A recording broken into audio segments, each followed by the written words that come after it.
Hello everyone, welcome to Rakshi classes. We are back with the new video on the MCQ series Commerce. हमारा जो पिछला video गया है MCQ series commerce में, उसमें हमने अपने इकोनॉमिक्स का क्वेश्चन किया था average cost and marginal cost का। वो क्वेश्चन थोड़ा सा लेंथी हो गया था, उस वजह से हम अपना जो डिविडेंड वाला क्वेश्चन था उसको हमें स्किप करना पड़ा। इसलिए आज की वीडियो में हम वो अपना जो प्रीवियस क्वेश्चन था डिविडेंड वाला वो डिस्कस करेंगे और एक नया क्वेश्चन और डिस्कस करेंगे। ठीक है, मैंने आपको उस वीडियो में बताया था कि जो डिविडेंड का टॉपिक है ये मोस्ट इंपॉर्टेंट टॉपिक इसलिए है क्योंकि मैंने आपको एक क्वेश्चन वॉल्टर्स मॉडल का ऑलरेडी करा चुकी हूँ और आज जो क्वेश्चन कराऊंगी वो मैं गॉर्डन्स मॉडल से रिलेटेड होगा। तो बेसिकली हम इन एमसीक्यू सीरीज में ये देख चुके हैं कि दो तरीके के क्वेश्चन आ चुके हैं, वॉल्टर्स मॉडल से भी और गॉर्डन्स मॉडल से भी। इसलिए ये टॉपिक प्रिपेयर करके जाना ही जाना है हमें। ठीक है, और इस वीडियो में जितने भी ये एमसीक्यू सीरीज कॉमर्स की एचटेट की वीडियोस हैं उसमें ज्यादातर जितने भी क्वेश्चंस मैं आप लोगों के लिए लेकर आ रही हूँ वो सारे के सारे प्रीवियस ईयर क्वेश्चंस हैं। उन प्रीवियस ईयर क्वेश्चंस को कराने का मोटिव यही है कि हमें कंसेप्ट का पता चल पाए कि कौन कौन से कंसेप्ट मोस्ट इंपॉर्टेंट क्वेश्चन से डील करते हैं। ज्यादातर बच्चे क्या करते हैं, पूरा बुक पे फोकस ना करके सिर्फ इंपॉर्टेंट क्वेश्चंस या इंपॉर्टेंट कंसेप्ट पे फोकस करते हैं। तो उन्हें ये जानना होता है कि कौन कौन से कंसेप्ट किस पर्टिकुलर सब्जेक्ट में इंपॉर्टेंट है। तो इन प्रीवियस ईयर क्वेश्चन से मैं आपको ये हेल्प करवा रही हूं कि कौन कौन से क्वेश्चंस या कौन कौन से कंसेप्ट इंपॉर्टेंट है एक पर्टिकुलर सब्जेक्ट से। तो ये जितने भी एमसीक्यू सीरीज कॉमर्स है ये आपकी HTET PGT commerce as well as UGC NET commerce दोनों ही के कंसेप्ट को प्रिपेयर करवाएंगी, क्योंकि आज ही आपका एनटीए नेट का रिजल्ट आया है। रिजल्ट को देखने के बाद कुछ बच्चों का क्लियर होगा और कुछ बच्चे जो हैं वो थोड़ा सा अपने टारगेट से मिस अप हो गए होंगे, मे बी शायद वो अपना क्रैक नहीं कर पाए एग्जाम। बट इससे ये मतलब नहीं होता कि आप लोग को कुछ नहीं आता। इससे मतलब ये होता है कि बेटा कहीं ना कहीं आपकी प्रिपरेशन में कोई कमी रह गई। हो सकता है आप जो टॉपिक ना करके गए उसी से क्वेश्चंस आए हुए, तो ये एक अपॉर्चुनिटी मिली गई है आपको कि आपने जो पिछला पढ़ा था और जो आप पेपर देकर आए उस पिछले को और इंक्रीज लेवल में पढ़ो, जिससे आपका अगली बार पेपर जरूर क्लियर हो जाए। अब जो आपका पेपर होगा वो बेसिकली जून में होगा। So you have almost 6 months, 6 month से ज्यादा ही आपके पास टाइम होगा। तो इन 6 मंथ्स में अच्छे से अपनी प्रिपरेशन करो, कंसेप्ट को डीपली समझो, क्योंकि एनटीए नेट का जो पेपर आता है वो डीपन में आता है बेटा। तो डीपली हर कंसेप्ट को समझो। क्वेश्चंस में कंसेप्ट में कैसे कैसे क्वेश्चंस बना सकते हैं ये आपको पता होना चाहिए। किसी एक पर्टिकुलर क्वेश्चन को मत पढ़ो, उस क्वेश्चन के पीछे का कंसेप्ट समझो। और ये आपको प्राक्षी क्लासेस के साथ जरूर मिलेगा, क्योंकि हमारा मोटिव सिर्फ क्वेश्चन को सॉल्व करना नहीं होता। अगर मेरा मोटिव यही होता तो बेटा मैं एक वीडियो में कम से कम 10 क्वेश्चन आपके साथ सॉल्व कर देती। मुझे क्या बताना था, इस क्वेश्चन का आंसर बी है, इस क्वेश्चन का आंसर सी है। बट क्यों है आपको ये जानना है। आप graduation and post graduation complete कर चुके हो, so you want to know that क्यों है। ये क्यों का रीजन, ये क्यों का जो रीजनिंग पावर है आपके अंदर जरूर आनी चाहिए। ठीक है, ठीक है, जिन लोगों का एग्जाम क्रैक नहीं हुआ मोटिवेट ही रहना है और एग्जाम की तैयारी करनी है अच्छे से। आज से ही शुरू कर दो अपने एग्जाम की तैयारी। जो जो कंसेप्ट आपने अभी तक नहीं पढ़े पहले उनको पढ़ो। ठीक है, फिर उनको पढ़ने के बाद थोड़ा बोर हो जाते हो तो उन चीजों को रिवाइज कर लो जो ऑलरेडी आपको आती हैं। तो थोड़ा थोड़ा बीच में गैप या अपना स्टडी तरीके को चेंज करते रहा करो। ठीक है, और जिन लोगों का एग्जाम क्रैक हो गया, wish you all the very best for your future and congratulations. ठीक है, चलिए स्टार्ट करते हैं अपनी इस वीडियो को। इस वीडियो में हमने डिविडेंड रिलेटेड क्वेश्चन करना है और एक और क्वेश्चन हम करेंगे। ठीक है, तो चलते हैं, learn concepts with MCQ and crack the exam. तो स्टार्ट करते हैं अपनी इस वीडियो को। ठीक है, ये जो क्वेश्चन है ये भी आपका प्रीवियस ईयर क्वेश्चन है, चाहे एचटेट का है या आपका यूपी पीजीटी का है। क्वेश्चन नंबर 17 रहेगा, according to Gordon's dividend model a firm is said to be a declining firm if A option है कि K is greater than R, B option है K is less than R, C option है K is equal to R और D option है K is equal to 1/r। इन चारों options में से कौन सा ऐसा ऑप्शन डिफाइन करता है गॉर्डन्स मॉडल के हिसाब से कि इस टाइम पे जो फर्म होगी वो डिक्लाइनिंग फर्म होती है। ठीक है, गॉर्डन्स मॉडल को समझाने से पहले एक सबसे इंपॉर्टेंट पॉइंट आपको बता दूं कि मैंने आपको वॉल्टर्स मॉडल में भी कराया था कि गॉर्डन्स मॉडल जो है डिविडेंड का, उसमें एक आर्ग्यूमेंट बहुत फेमस है। उस आर्ग्यूमेंट का नाम क्या है? Bird in the hand argument. ये याद रखना, bird BIRD, bird in the hand argument. ये आपका फेमस आर्ग्यूमेंट है under the Gordon's model. Basically Gordon's model क्या कहता है? Bird in the hand argument क्या कहता है? ये कहता है कि आपके पास एक पार्क है, उस एक पार्क में दो बर्ड्स आती हैं, दो बर्ड्स बैठी हुई हैं, ठीक है, और एक बर्ड आपके हाथ में है। कौन सी बर्ड ज्यादा अच्छी है? वो जो आप बहुत दूर से देख रहे हो पार्क में, या वो जो आपके हाथ में है? तो गॉर्डन्स मॉडल कहता है it's better to have the thing और to have the return in hand in order to just view the return। Return को सोचकर, देखकर बैठे रहना कि हमें फ्यूचर में रिटर्न मिलेगा और बहुत ज्यादा अमाउंट का रिटर्न मिलेगा, ये बेवकूफी है। इससे बेटर कम अमाउंट का रिटर्न आज हाथ में ले लो। फ्यूचर क्या होता है बेटा? फ्यूचर अनसर्टेन होता है। फ्यूचर को तो पता ही नहीं, कल को नहीं पता कौन जी रहा है कौन मर रहा है, कल क्या हो जाए किसी को नहीं पता। तो फ्यूचर की एक्सपेक्टेशन, डिविडेंड की एक्सपेक्टेशन इन फ्यूचर में is much more better, is not better than present earning. तो गॉर्डन्स मॉडल ये कहता है कि present earnings are better than the future expected dividend, कि जो फ्यूचर में मिलना है उससे अच्छा क्या है जो आज मिल जाए। बर्ड हाथ में अच्छी है, चाहे एक बर्ड हो, इससे अच्छा कौन सी बर्ड है जो हाथ में है? किससे अच्छा? जो बर्ड हमारी दूर बुश में है, बुश मतलब पार्क में है। तो ये basically bird in the hand argument है कि हाथ में जो मिल रहा है वो ज्यादा अच्छा है कंपैरेटिवली जो हाथ में नहीं है, जिसका वेट किया जाए, ठीक है। अब आपको इसमें पता होना चाहिए कि के क्या होता है और आर क्या होता है। मैंने आपको बताया था बेटा के क्या होता है। के आपकी कॉस्ट ऑफ इक्विटी होती है, अगर, या ओवरऑल कॉस्ट ऑफ फर्म, कुछ भी आप ले सकते हैं। बेसिकली हम खाली अगर के होता है तो हम उसको के ही मानते हैं, कॉस्ट ऑफ इक्विटी। और आर क्या होता है?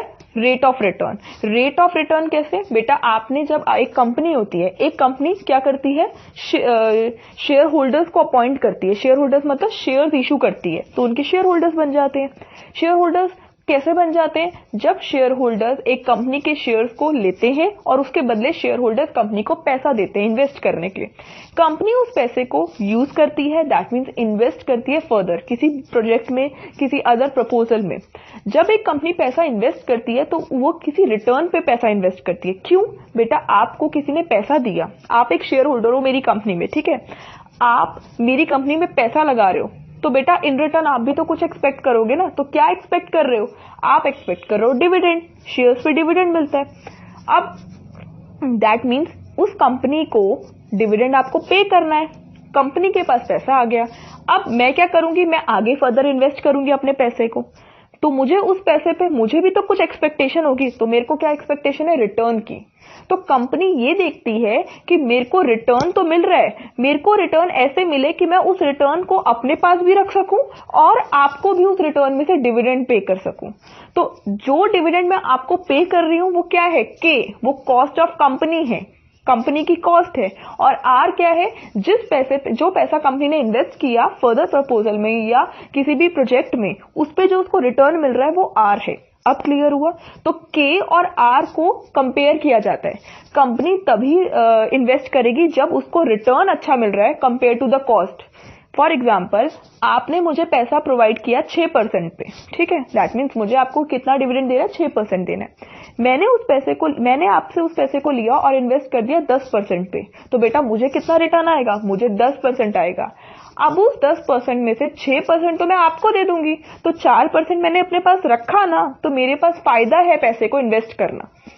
ऐसा भी हो सकता है कि आपने मुझे पैसा दिया और आपने मुझसे एक्सपेक्ट किया डिविडेंड 6%, मैंने उस पैसे को आपसे लिया और उस पैसे को फर्दर इन्वेस्ट कर दिया। उस पैसे को जब मैंने इन्वेस्ट किया मुझे रिटर्न आ रहा है 4%, तो बेटा 4% रिटर्न आ रहा है, देना आपको 6% है, तो वो जो 4% आया वो तो मैंने आपको दे दिया, प्लस 2% मुझे आपको अपनी पॉकेट से भी देना पड़ रहा है, तो मेरे लिए क्या फायदा लेने का पैसा?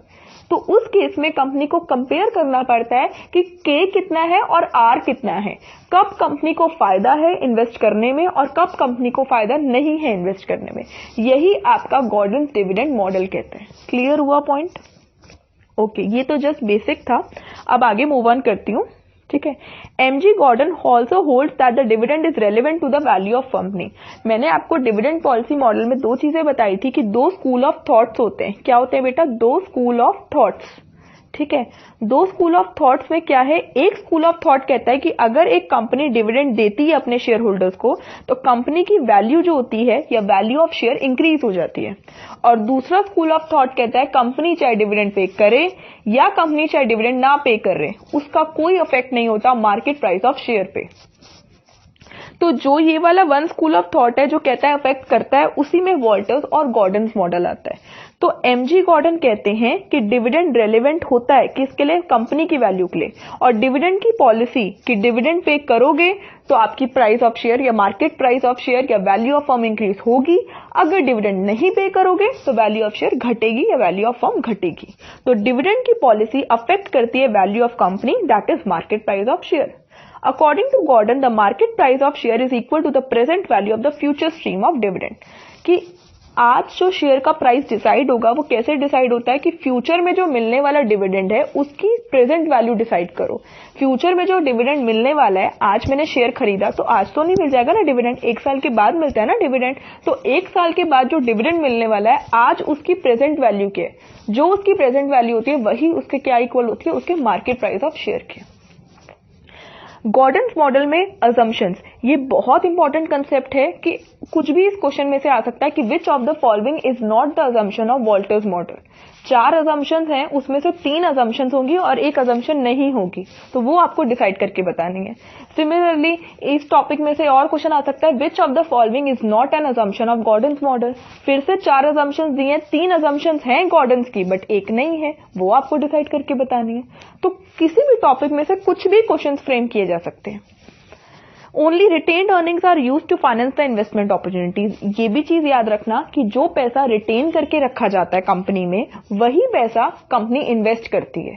यहाँ पे गॉर्डन्स मॉडल के केस में कंपनी बाहर से कुछ भी पैसा उठाएगी नहीं। जैसे अभी मैंने आपको जो केस बताया कि कंपनी ने शेयर होल्डर से पैसा इशू करवाया, वो पैसा कंपनी ने इन्वेस्ट किया, ये वाला केस नहीं है, ये तो मैंने आपको सिर्फ समझाने के लिए कराया। बट जब हम गॉर्डन्स मॉडल अप्लाई करते हैं, गॉर्डन्स मॉडल में अज्यूम किया गया है कि जो भी पैसा कंपनी ने रिटेन करके रखा हुआ है उसी पैसे को वो क्या करेगी, फर्दर इन्वेस्टमेंट करेगी। कोई भी पैसा बाहर से नहीं लेगी, कोई भी डिबेंचर्स इशू नहीं करेगी, डिबेंचर्स कोई भी लोन नहीं लेगी, कोई भी क्रेडिटर से पैसा नहीं लेगी। ठीक है, क्लियर हो रहा है? कोई भी आपका जैसे डिबेंचर होल्डर से डिबेंचर्स इशू करने के बाद जो पैसा आता है वो आपका बाहर का पैसा होता है, तो बाहर का पैसा कुछ भी नहीं यूज करेगी। जो पैसा कंपनी ने शेयर होल्डर से ले रखा था उस पैसे को जब कंपनी ने रिटेन करा, रिटेन्ड अर्निंग्स जो होती हैं वो अर्निंग्स जो कंपनी कमाती है, वो जो पैसा कंपनी ने कमाया उस पैसे को उसने कंपनी ने अपने पास रखा, उसी पैसे को कंपनी क्या करती है बेटा, इन्वेस्ट करती है। एक्स्ट्रा कोई भी शेयर इशू नहीं होंगे, नए कोई भी शेयर इशू नहीं होंगे। जो पुराने शेयर्स कंपनी ने इशू कर रखे हैं उस एक पैसों पे जो भी वो पैसा कमा रही है, उसने डिविडेंड नहीं दिया पर अपने पास रख लिया, उसको बोलते हैं रिटेन्ड अर्निंग्स। तो सिर्फ रिटेन्ड अर्निंग्स यूज की जाएंगी इन्वेस्टमेंट में पैसा लगाने के लिए। The firm is an all equity firm, no external financing is available. Company में सिर्फ इक्विटी शेयर्स हैं। इक्विटी फर्म का मतलब होता है कंपनी में सिर्फ इक्विटी शेयर्स हैं, दैट मीन शेयर होल्डर्स हैं जो आपके अभी परस्यूइंग है, जो अभी आपके प्रीवियस हैं। कोई भी नए शेयर होल्डर्स नहीं बनाए जाएंगे, कोई भी नए शेयर्स नहीं बनाए जाएंगे और कोई भी पैसा बाहर से नहीं किया जाएगा। दैट मीन्स कंपनी के पास कोई भी डेप्ट नहीं है, कोई भी लोन नहीं है, कोई भी क्रेडिटर्स नहीं है। The company internal rate of return R and the cost of capital is constant. Company चाहे आपका प्रपोजल्स में 1 लाख रुपए लगाए चाहे 5 लाख रुपए लगाए, रेट ऑफ रिटर्न और जो K है ओवरऑल कॉस्ट ऑफ कैपिटल यहाँ पे माना गया है, वो क्या है, कांस्टेंट रहेगी। एक बार अगर क्वेश्चन में बता दिया कि रेट ऑफ रिटर्न 6% है तो वो 6% ही रहेगा। The company has very long and perpetual life, ये अज्यूम करके चला जाता है कि कंपनी हमेशा के लिए चलती रहेगी। ये नहीं कि आज आपने पैसा इन्वेस्ट करा तो आप ये मान के चल रहे हो 4 साल बाद तो कंपनी बंद होनी है, सिर्फ 4 साल का प्रॉफिट कमाओ, ऐसा नहीं है। आपको ये मान के चलना है कि आपकी कंपनी हमेशा जिंदगी भर चलती रहेगी। और 5th कॉर्पोरेट टैक्स का कोई कंसेप्ट नहीं है अभी। तो ये अजम्पशंस हैं गॉर्डन्स मॉडल की। सबसे मेन अजम्पशन क्या है कि कोई भी पैसा बाहर से नहीं उठाया जाएगा इन्वेस्ट करने के लिए, कंपनी सिर्फ अपनी रिटेन्ड अर्निंग्स को यूज करेगी इन्वेस्टमेंट करने के लिए। ठीक है, जो पैसा कंपनी इन्वेस्ट करती है उस पे जो रिटर्न वो कमाती है उसको आर बोलते हैं। और जो कॉस्ट ऑफ कैपिटल होती है दैट मीन्स जो पैसा उसने रिटेन करके रखा हुआ था वो पैसा था किसका, वो शेयर होल्डर्स का ही तो पैसा था। दैट मीन्स शेयर होल्डर्स जब हमारी कंपनी में पैसा लगाते हैं वो हमसे क्या एक्सपेक्ट करते हैं, डिविडेंड। वो डिविडेंड हम कितने रेट पे देते हैं उसी को बोलते हैं कॉस्ट ऑफ कैपिटल। तो वो कॉस्ट ऑफ कैपिटल क्या है, के। क्लियर। नेक्स्ट हमारा आता है 6th point, the retention ratio once decided is taken as constant. Retention ratio का जो फॉर्मूला होता है, रिटेंशन जो होता है, रिटेंशन रेशियो क्या होता है बेटा, बी होता है।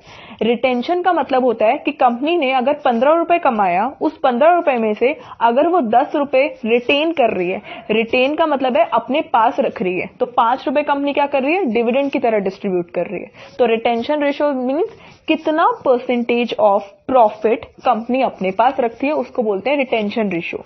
एक आता है डिविडेंड पे आउट रेशियो, कितना percentage of profit company dividend के रूप में डिस्ट्रीब्यूट करती है शेयर होल्डर्स को, उसको बोलते हैं डिविडेंड पे आउट रेशियो। दो चीजें मैंने बताई, दोबारा बता रही हूं। एक होता है रिटेंशन रेशियो, कितना परसेंटेज ऑफ प्रॉफिट या अर्निंग्स कंपनी अपने पास रिटेन करके रखती है कंपनी में, ठीक है। और एक होता है डिविडेंड पे आउट रेशियो, कितना परसेंटेज ऑफ अर्निंग या प्रॉफिट कंपनी डिस्ट्रीब्यूट कर देती है डिविडेंड के रूप में शेयर होल्डर्स में। तो रिटेंशन रेशियो अगर एक बार डिसाइड हो गया वही रहेगा। Thus growth rate G is equal to B R is also constant. जो ग्रोथ रेट होता है कि कंपनी इस साल डिविडेंड इतना दे रही है और अगले साल वो इतना परसेंटेज ऑफ डिविडेंड देगी, तो इस साल के डिविडेंड में 2% और ऐड हो गया तो ग्रोथ हो गई डिविडेंड रेट में। तो ग्रोथ क्या होती है, जी होता है, growth rate is equal to G, और जी का फॉर्मूला क्या होता है, B R. B stands for retention ratio and R stands for rate of return on investment. Next, cost of capital is greater than growth rate. हमेशा क्या याद रखना है, के हमेशा किससे बड़ा होगा, जी से। के हमेशा किससे बड़ा होगा, जी से। ये भी अज्यूम करके चला है कि cost of capital is always greater than G. इससे एक क्वेश्चन, हाँ जी, तो इससे आपका क्वेश्चन ये बन सकता है कि which of the following is the correct assumption related to Gordon's model, कि कौन सी करेक्ट अजम्पशन है। Is it K is greater than G, is it K less than G, is it K equals to G, और is it none of the above. इन चारों में से कौन सी करेक्ट अजम्पशन है गॉर्डन्स मॉडल की। ये करेक्ट अजम्पशन है कि के हमारा हमेशा किसके ग्रेटर होता है, ग्रोथ रेट के ग्रेटर होता है। क्लियर हुआ पॉइंट। उसके बाद आपके पास आता है गॉर्डन्स मॉडल। अब गॉर्डन्स मॉडल का फॉर्मूला क्या है, जैसे आपका वॉल्टर्स मॉडल का फॉर्मूला था, ये भी हमारा गॉर्डन्स मॉडल का फॉर्मूला है। गॉर्डन्स मॉडल का फॉर्मूला क्या है, market price of share, P होता है हमारा मार्केट प्राइस ऑफ शेयर, ई आपका होता है अर्निंग पर शेयर, एक शेयर पे आप कितना अर्न करते हो, प्रॉफिट बेसिकली। 1 माइनस बी क्या होता है, बी बेटा हमारा रिटेंशन रेशियो होता है, उसको अगर मैं 1 में से माइनस कर दूं तो ये हमारा बन जाता है डिविडेंड पे आउट रेशियो। ये याद रखना। जैसे फॉर एग्जांपल एक कंपनी 1 रुपए कमाती है, ठीक है, उस 1 रुपए में से कंपनी जो है वो 0.25 रुपीज क्या करती है, अपने पास रिटेन करके रखती है, तो बचा कितना, 0.75 रुपीज डिविडेंड के रूप में डिस्ट्रीब्यूट कर देती है। और डिविडेंड पे आउट रेशियो होता ही क्या है, कितना परसेंटेज ऑफ प्रॉफिट या कितना अमाउंट ऑफ प्रॉफिट वो डिस्ट्रीब्यूट करती है, किसके रूप में, डिविडेंड के रूप में। तो यही आपका डिविडेंड है। तो 1 में से अगर मैं बी को माइनस कर दूं तो वो हमारा डिविडेंड पे आउट रेशियो बन जाता है। और ये याद रखना, ये 1 जो है ये एक नंबर है, बी आपका रेशियो में होता है, दैट इज परसेंटेज में होता है। तो क्वेश्चन में आपके पास आएगा 20% है बी, तो उस 20% को पहले आपको नंबर में बदलना है, दैट इज ये 0.20 बन जाएगा। इस 1 में से 0.20 माइनस होगा, ये चीजें याद रखना, ठीक है। तो E को मल्टीप्लाई करेंगे 1 माइनस बी से, और अपॉन में क्या है, K माइनस बी आर। ये K माइनस जी भी हो सकता है फॉर्मूला में, तो ये मत कहना कि फॉर्मूला गलत है, क्योंकि बी आर किसके इक्वल है, G के इक्वल ही है। तो P क्या है, market price of share, E क्या है, अर्निंग पर शेयर, B क्या है, रिटेंशन रेशियो, K क्या है, कॉस्ट ऑफ कैपिटल, और BR क्या है, ग्रोथ रेट। बेसिकली K क्या है, कॉस्ट ऑफ कैपिटल, कितना रेट ऑफ डिविडेंड आप डिस्ट्रीब्यूट कर रहे हो, कितना परसेंटेज ऑफ डिविडेंड आप किसको दे रहे हो, शेयर होल्डर्स को। क्योंकि शेयर होल्डर्स आपकी कंपनी में पैसा लगाते हैं, तो what they expect in return is equal to the rate of dividend, क्योंकि कंपनी रेट ऑफ डिविडेंड उन्हें पे करती है, इसलिए कंपनी को वो पैसा कैपिटल जो शेयर होल्डर देते हैं उसके बदले में कंपनी क्या देती है उनको, डिविडेंड, तो वो कंपनी की कॉस्ट बन जाता है, इसलिए उसे बोलते हैं कॉस्ट ऑफ कैपिटल। क्लियर हुआ पॉइंट, ओके। आगे बढ़ते हैं। अब आगे क्या है, कहानी है 3 तरीके की फर्म्स की। तीन तरीके की फर्म्स किसमें डिफाइन की गई हैं? गॉर्डन्स मॉडल में। एक होती है हमारी ग्रोथ फर्म। ग्रोथ फर्म क्या है? जहां पे आर आपका हमेशा किससे बड़ा होगा? के से। एक हमारी होती है नॉर्मल फर्म, जहां पे आर हमेशा किसके इक्वल होगा? के। और एक हमारी होती है डिक्लाइनिंग फर्म, जो आर हमेशा किससे छोटा होगा? के। यहां पे होता क्या है, ये आपका शेयर होल्डर्स हैं, ये आपके सारे शेयर होल्डर्स हैं, ठीक है। शेयर होल्डर्स एक कंपनी के शेयर्स को परचेज करते हैं, ठीक है। कंपनी इनको शेयर देती है और ये क्या देते हैं? कंपनी को शेयर कैपिटल देते हैं, कंपनी को उस शेयर्स के बदले पैसा देते हैं। कंपनी को जब पैसा मिल जाता है तो वो अपनी कंपनी में तो नहीं रखेगी ना, पैसा पड़ा रहेगा क्या? नहीं, क्योंकि कंपनी को पता है कि जो इन्होंने शेयर्स दिए, इन्होंने जो शेयर कैपिटल दी हमें, उसके बाद एक साल जैसे ही खत्म होगा वो एक्सपेक्ट करेंगे इस शेयर पे डिविडेंड।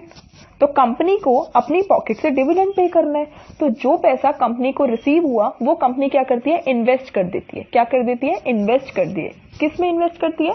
प्रपोजल्स में, ठीक है। जो उनके पास प्रपोजल्स होते हैं, प्रोजेक्ट्स होते हैं, जिस भी अपनी कंपनी में पैसा लगाती है, चाहे तो बाहर प्रपोजल्स में इन्वेस्ट कर लो, चाहे अपनी कंपनी में इन्वेस्ट कर लो, मशीन्स खरीद लो, प्रोडक्शन इंक्रीज कर लो, कैसे भी करके कंपनी पैसा यूज करती है, ठीक है। अब कंपनी जब पैसा यूज करती है तो उस पैसे पे कंपनी क्या करती है? अर्निंग करती है। जो आप ये पढ़ते हो ना, ई अर्निंग, प्रॉफिट, तो कंपनी प्रॉफिट अर्न करती है। अब जो कंपनी ने प्रॉफिट अर्न किया या जो कंपनी ने अर्निंग अर्न करी, इस अर्निंग में या तो कंपनी के पास होता है कि कंपनी या तो इसको रिटेन कर ले। क्या कर ले बेटा? कंपनी या तो इसको रिटेन कर ले। ये कैपिटल आर मतलब रिटेन। रिटेन का मतलब होता है सारा का सारा पैसा अपने पास अपनी कंपनी में रखे, या कंपनी इसको डिविडेंड के रूप में डिस्ट्रीब्यूट कर दे, ठीक है। या इनका कॉम्बिनेशन भी यूज कर सकती है, या तो सारा का सारा पैसा अपनी कंपनी में रख लो, ठीक है, या सारा का सारा पैसा कंपनी डिस्ट्रीब्यूट कर दे शेयर होल्डर्स को डिविडेंड के रूप में। अब कंपनी ये देखती है कि वो कंपनी है कौन सी। Is it growth firm, is it declining firm, और is it a normal firm? क्यों? क्योंकि अगर वो ग्रोथ फर्म होगी, ग्रोथ फर्म का मतलब होता है कि कंपनी को अगर ग्रोथ अपॉर्चुनिटीज दिख रही हैं कि अगर मैं और पैसा अपनी फर्म में लगाता हूं तो मैं कहां से कहां पहुंच सकता हूं, या अगर मैं इस प्रपोजल में, ये एक फ्रेंड मेरा प्रपोजल लेकर आया, अगर मैं इसके प्रपोजल में पैसा लगा रहा हूं तो मुझे 70% शेयर मिल रहा है, बैठे बैठे काम वो करेगा, 70% का प्रॉफिट का मालिक हो जाएंगे मैं, तो क्या मुझे पैसा लगाना चाहिए? बिल्कुल लगाना चाहिए, क्योंकि मेरे पास ये ग्रोथ अपॉर्चुनिटी है। तो कंपनी क्या करती है? जो उसने प्रॉफिट कमाया था वो प्रॉफिट क्या करेगी? इन्वेस्ट कर देगी फर्दर। वो प्रॉफिट वो डिस्ट्रीब्यूट नहीं कर रही डिविडेंड के रूप में, जबकि शेयर होल्डर्स का 1 साल का टाइम आ गया है, शेयर होल्डर्स को डिविडेंड देना है, पर कंपनी क्या कह रही है? कंपनी कह रही है अगर आप और रुक जाएंगे ना, मैं आपको इससे ज्यादा डिविडेंड दूंगा, क्योंकि मेरे पास अभी ग्रोथ अपॉर्चुनिटी अवेलेबल है। तो कंपनी वो पैसा इन्वेस्ट कर देती है। तो इसका मतलब कंपनी ने अपने पास रखा ना, तभी तो इन्वेस्ट कर रही है। तो यहां पे कंपनी ने रिटेन की अपनी अर्निंग्स को और फर्दर इन्वेस्ट किया। क्यों? क्योंकि कंपनी को पता है कि यहां पे rate of return is greater then के। बेटा देखो, के क्या है? शेयर।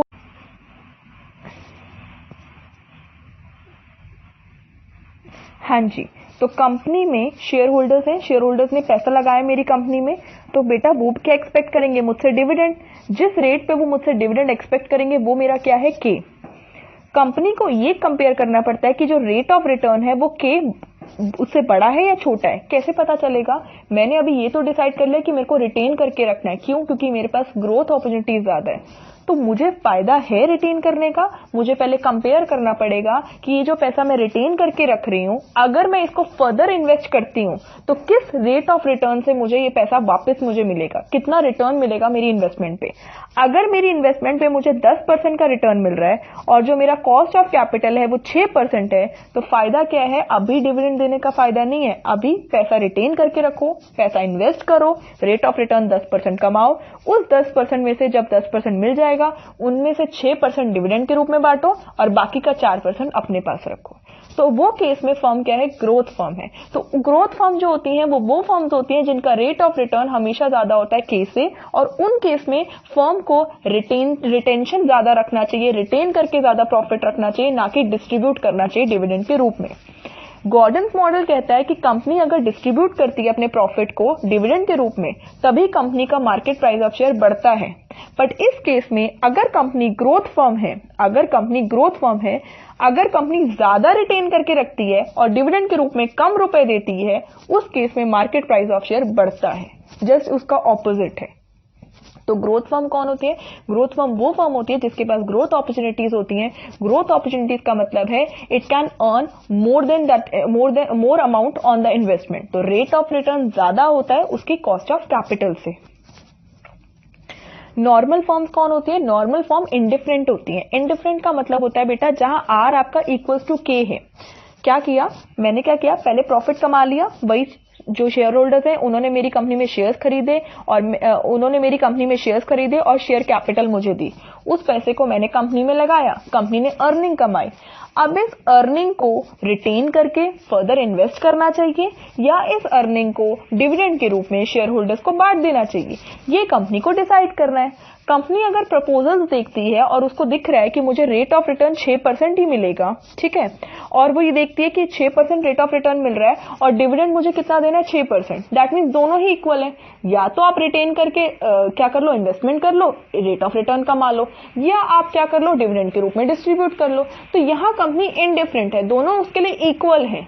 तो या तो वो रिटेन करके क्या कर सकती है? अपना इन्वेस्टमेंट कर सकती है या वो उसको डिस्ट्रीब्यूट कर सकती है। क्योंकि अगर वो रिटेन करके रिटर्न कमाएगी तो भी वो 6% देगी और आज भी वो 6% के रूप में डिविडेंड दे रही है। तो दोनों ही इंडिफरेंट है, दोनों ऑप्शंस इक्वल है कंपनी के लिए, तो वो नॉर्मल फॉर्म है। अगर वो कंपनी डिक्लाइनिंग फर्म है, डिक्लाइनिंग फर्म का मतलब होता है उसके पास ग्रोथ अपॉर्चुनिटीज नहीं है। दैट मीन्स उसका रेट ऑफ रिटर्न किससे कम है? के से। कहने का क्या मतलब है कि जो पैसा कंपनी ने अर्निंग कराई उसको कंपनी को रिटेन करके रखना चाहिए या डिविडेंड के रूप में डिस्ट्रीब्यूट कर देना चाहिए।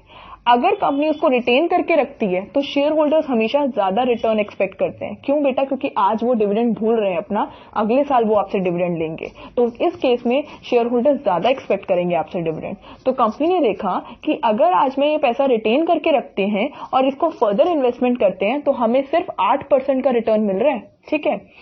बट अगर जो शेयर होल्डर्स की जो एक्सपेक्टेशन है वो 10% की रेट ऑफ रिटर्न की है, तो क्या फायदा है रिटेन कर रखने का? इससे बेटर आज उन्हें 6% का रिटर्न दे दो। बात समझ आई? जब हमारा रेट ऑफ रिटर्न कम होता है उनकी एक्सपेक्टेशन से, उनकी कॉस्ट ऑफ कैपिटल से, उस टाइम पे कंपनी कभी भी रिटेन नहीं करती प्रॉफिट। उस टाइम पे कंपनी सारा का सारा प्रॉफिट डिस्ट्रीब्यूट कर देती है शेयर होल्डर्स के रूप में। तो यहाँ पे देखो, the company should be retain less, कम पैसा रिटेन करके रखो, ज्यादा से ज्यादा डिविडेंड के रूप में डिस्ट्रीब्यूट कर दो। और यहाँ पे अगर कंपनी ने ज्यादा रिटेन करके रखा तब market price of share decrease कर जाएगा, क्योंकि रिटेन करने का कोई लॉजिक ही नहीं है। जब रेट ऑफ रिटर्न आपको कम मिल रहा है, उस पैसे को रिटेन करने का क्या मतलब? उस पैसे को डिस्ट्रीब्यूट कर दो शेयर होल्डर्स के रूप में, जिससे शेयर होल्डर्स अपना फर्दर इन्वेस्टमेंट कर ले और अपना रिटर्न कमा ले। तो कंपनी कहती है कि क्या हमें फायदा मिल रहा है रिटर्न करने इन्वेस्ट करने का या नहीं मिल रहा, कंपनी ये कंपेयर करती है। तो ग्रोथ फॉर्म में कंपनी को रिटेन करके रखना चाहिए क्योंकि रेट ऑफ रिटर्न अच्छा मिल रहा है इन्वेस्टमेंट पे compare to cost of capital. और डिक्लाइनिंग फर्म को रेट ऑफ रिटर्न कम मिलता है, उससे बेटर है कंपनी को डिस्ट्रीब्यूट कर देना चाहिए प्रॉफिट को डिविडेंड के रूप में। क्लियर हुआ? तो हमारा जो कंसेप्ट था, हमारा क्वेश्चन ये था कि अगर गॉर्डन्स डिविडेंड मॉडल हम अप्लाई कर रहे हैं तो कौन सी फर्म डिक्लाइनिंग फर्म है? डिक्लाइनिंग फर्म का मतलब है उसके पास कोई ग्रोथ अपॉर्चुनिटीज नहीं है। ग्रोथ अपॉर्चुनिटीज नहीं है इसका मतलब वो अपनी कॉस्ट ऑफ कैपिटल उसकी ज्यादा है रेट ऑफ रिटर्न से। तो बेटा यहाँ पे क्या है? के क्या है? Is greater than R. तो हमारा A option is the correct option कि के हमारा आर से बड़ा है, क्योंकि जब रेट ऑफ रिटर्न हमें मिल ही नहीं रहा अच्छा, तो हम क्या कर देंगे? डिस्ट्रीब्यूशन के रूप में डिविडेंड को डिस्ट्रीब्यूट कर देंगे। क्लियर हुआ पॉइंट? तो option is the correct option is A, K is greater than R. Clear हुआ ये क्वेश्चन? ओके, आगे मूव करते हैं नेक्स्ट क्वेश्चन पे। नेक्स्ट क्वेश्चन हमारा क्वेश्चन नंबर 18 रहेगा। ये हमारा फाइनेंशियल अकाउंटिंग से क्वेश्चन है और ये आपका केवीएस पीजीटी कॉमर्स 2017 में क्वेश्चन आया हुआ है। एक्स एंड वाई आपके दो पार्टनर्स हैं, उनका प्रॉफिट एंड लॉसेस शेयर करते हैं 3:1 में। तो एक्स का जो रेशियो है वो 3 है और वाई का 1 है। उन्होंने जेड को नए पार्टनर को एडमिट किया और वो 4,000 रुपए वो लेकर आया as a share of goodwill. वो गुडविल का अमाउंट लेकर आया कि कितना? 4,000 का। पहली बात आपको पता होनी चाहिए कि गुडविल का अमाउंट आता क्यों है कंपनी में। बेटा मैं और आप दो पार्टनर्स हैं इस कंपनी में, ठीक है, हम अपना अपना प्रॉफिट ले रहे हैं। बेटा जब नया पार्टनर आता है तो कोई ना कोई पार्टनर को सैक्रिफाइस तो करना पड़ेगा ना अपना शेयर। मैंने आपको एग्जांपल बताया था टॉफी का। मेरे पास एक टॉफी है, आपके पास एक टॉफी है ही 2 टॉफी। अब जब तीसरा गेस्ट आ गया तो उसको भी तो थोड़ी देनी पड़ेगी ना टॉफी। जब है ही 2 टॉफी तो 3 में कैसे बटेंगी, तो मुझे भी आधी टॉफी देनी पड़ेगी और सामने वाले बंदे को भी आधी टॉफी देनी पड़ेगी। किसको? तीसरे बंदे को। तो हमने अपना शेयर दिया ना, तो गुडविल का अमाउंट, तो उसका क्या फर्ज है? उसका फर्ज है कि जो पार्टनर सैक्रिफाइस कर रहे हैं अपने शेयर को, वो उन पार्टनर्स के लिए कुछ पैसा लेकर आए, तो वो गुडविल ब्रॉट करता है कैश में। क्लियर हुआ? तो वो 4000 अमाउंट की गुडविल लेकर आ रहा है। न्यू प्रॉफिट शेयरिंग रेशियो अब कितना बन गया? 2:1:1। पहले 3:1 था एक्स और वाई के बीच में। अब एक्स, वाई, जेड 3 पार्टनर्स हैं, उनके बीच में प्रॉफिट शेयरिंग क्या हो गया? 2:1:1। Amount of goodwill will be credited. कितना गुडविल का अमाउंट क्रेडिट होगा? क्रेडिट मीन्स जो हमारा तीसरा बंदा गेस्ट आया जेड, वो गुडविल का अमाउंट लेकर आएगा, और वो गुडविल का अमाउंट किसको दिया जाएगा? सैक्रिफाइसिंग पार्टनर को। क्यों? क्योंकि वो अपना शेयर ऑफ प्रॉफिट दे रहे हैं किसको? तीसरे बंदे गेस्ट को। तो वो जो गुडविल लेकर आएगा वो सैक्रिफाइसिंग पार्टनर को मिलेगी, और जो चीज मिलती है वो क्रेडिट होती है। तो गुडविल का अमाउंट कितना क्रेडिट होगा? ए ऑप्शन कि एक्स में 1000 क्रेडिट होगा और वाई में 3000 क्रेडिट होगा, या दूसरा ऑप्शन कि सिर्फ एक्स में पूरा का पूरा 4000 क्रेडिट हो जाएगा, सी ऑप्शन वाई में पूरा का पूरा 4000 मिल जाएगा, या डी ऑप्शन एक्स को 3000 मिलेगा और वाई को 1000 मिलेगा। ये आपका क्वेश्चन है। मैंने आपको बता दिया गुडविल क्यों लाई जाती है। Goodwill is brought up in the firm for the sacrificing partner, क्योंकि वो सैक्रिफाइस कर रहा है अपने शेयर ऑफ प्रॉफिट को। गुडविल का अमाउंट क्रेडिट होता है सैक्रिफाइसिंग पार्टनर के अकाउंट में। ठीक है, तो हमें बेसिकली निकालना क्या है? हमें यहाँ पे सैक्रिफाइसिंग रेशियो निकालना है। क्या निकालना है? Sacrificing ratio. हमें ये पता करना है कि कितना कितना सैक्रिफाइस कर रहे हैं, और कौन सैक्रिफाइस करता है? जो ओल्ड पार्टनर्स होते हैं, जो ऑलरेडी कंपनी में पार्टनर्स हैं। तो कौन है ऑलरेडी कंपनी में पार्टनर्स? X and Y. तो एक्स एंड वाई अपना अपना प्रॉफिट कुछ सैक्रिफाइस करेंगे किसके लिए? जेड को शेयर देने के लिए। जिनको इस क्वेश्चन का आंसर आता है वो क्वेश्चन को सॉल्व करें, ठीक है, और मुझे आंसर मार्क करके बताएं। जिनको नहीं आता वो वीडियो को कंटिन्यू रखें और मेरे साथ समझें। बेटा देखो, एक्स और वाई 2 पार्टनर्स हैं, कितने किस रेशो में शेयर कर रहे हैं प्रॉफिट? 3:1। जब जेड आ गया तो नया प्रॉफिट शेयरिंग रेशो क्या बन गया? x:y:z 2:1:1। मुझे क्या निकालना है? मुझे सैक्रिफाइसिंग रेशो निकालना है। सैक्रिफाइसिंग रेशो का फॉर्मूला क्या होता है? Old share minus the new share. पहले कितना था और अब कितना हो गया? तो बेटा x का मुझे सैक्रिफाइसिंग रेशो निकालना है, तो x को पहले कितना मिल रहा था? 3/4। 3 + 1 = 4 होता है, तो 3/4 x का ओल्ड शेयर था। ठीक है, x का ही न्यू शेयर निकालो। बेटा x का अब न्यू शेयर क्या है? 2, और अपॉन में 2 + 1 3, 3 + 1 4। x का न्यू शेयर क्या है? 2/4। तो उसका ओल्ड शेयर 3/4 था और अब उसका नया शेयर 2/4 है। तो ओल्ड शेयर में से 3/4 में से न्यू शेयर 2/4 गया, तो कितना बचा है? 1/4। इसका मतलब x कितना सैक्रिफाइस कर रहा है? 1/4 शेयर। ठीक है, अब y का सैक्रिफाइसिंग शेयर निकालो। y का पहले ओल्ड शेयर कितना था? 1/4, और y का अब नया शेयर कितना है? 1/4। बेटा y का पहले भी उतना था और अभी भी उतना है। ओल्ड शेयर में से मैं न्यू शेयर को माइनस कर दूं तो कितना आ रहा है? 0। इसका मतलब y कुछ भी सैक्रिफाइस नहीं कर रहा। तो क्या हुआ? मेरे पास जो एक टॉफी थी और आपके पास जो एक टॉफी थी, ठीक है, आपने तो एक टॉफी में एक भी हिस्सा नहीं दिया जेड को, पर मैंने अपनी टॉफी में से थोड़ा सा टुकड़ा तोड़ के जेड को दिया। तो सैक्रिफाइस किसने किया? मैंने किया। किसके लिए किया? जेड के लिए किया। तो जेड जो गुडविल लेकर आएगा वो किसके लिए लेकर आएगा? मेरे लिए लेकर आएगा, मेरे कैपिटल अकाउंट में क्रेडिट होगा। That means X is only sacrificing his share for giving share in profit to Z. X ही अपना सैक्रिफाइस कर रहा है अपना शेयर, किस लिए? प्रॉफिट में शेयर देने के लिए। किसको? जेड को। तो अमाउंट ऑफ गुडविल जो जेड लेकर आ रहा है विल बी गिवन और credited to X for his sacrificing. जो गुडविल का अमाउंट जेड लेकर आ रहा है वो किसके अकाउंट में क्रेडिट होगी? सिर्फ एक्स के अमाउंट में क्रेडिट होगी।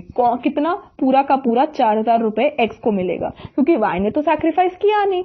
बात समझ आई? क्लियर हुआ पॉइंट कि कौन किसको गुडविल देता है और कौन गुडविल लेकर आता है। ठीक है, तो ये क्वेश्चन, इसमें आपको सैक्रिफाइसिंग रेशियो निकालने आना चाहिए था। ये क्वेश्चन में डायरेक्टली भी आ सकता है कि ओल्ड शेयर इतना दिया हुआ है, नया शेयर इतना दिया हुआ है, सैक्रिफाइसिंग रेशियो निकालो या गेनिंग रेशियो निकालो। तो सैक्रिफाइसिंग रेशियो कैसे निकाला जाता है? ओल्ड शेयर में से न्यू प्रॉफिट शेयर माइनस हो जाते हैं। और गेनिंग रेशियो कैसे निकाला जाता है? न्यू प्रॉफिट शेयरिंग में से ओल्ड प्रॉफिट शेयरिंग को माइनस कर देते हो। तो इसका राइट ऑप्शन क्या होगा? इसका राइट ऑप्शन होगा B, that means X only, सिर्फ एक्स के अमाउंट में एक्स के कैपिटल अकाउंट में गुडविल का अमाउंट क्रेडिट हो जाएगा। एक्स ही हिस्सेदार है गुडविल को पाने के लिए, क्योंकि एक्स ने ही सैक्रिफाइस की है गुडविल, एक्स ने सैक्रिफाइस किया अपना शेयर ऑफ प्रॉफिट, किसके लिए, जेड को शेयर ऑफ प्रॉफिट मिल सके।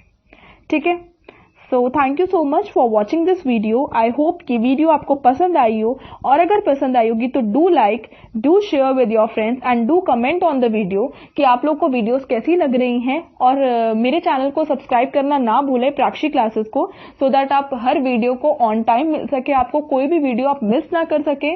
और सारी वीडियोस को प्लीज देखिए, कंसेप्ट में आराम से समझा रही हूँ आपको। कहीं भी आपको डाउट आता है, आप प्लीज कमेंट में मुझे बताइए कि ये टॉपिक नहीं समझ आया, मैं दोबारा से उस क्वेश्चन को दोबारा से एक्सप्लेन कर दूंगी। ठीक है, so thank you so much for watching this video and bye bye, take care, thank you.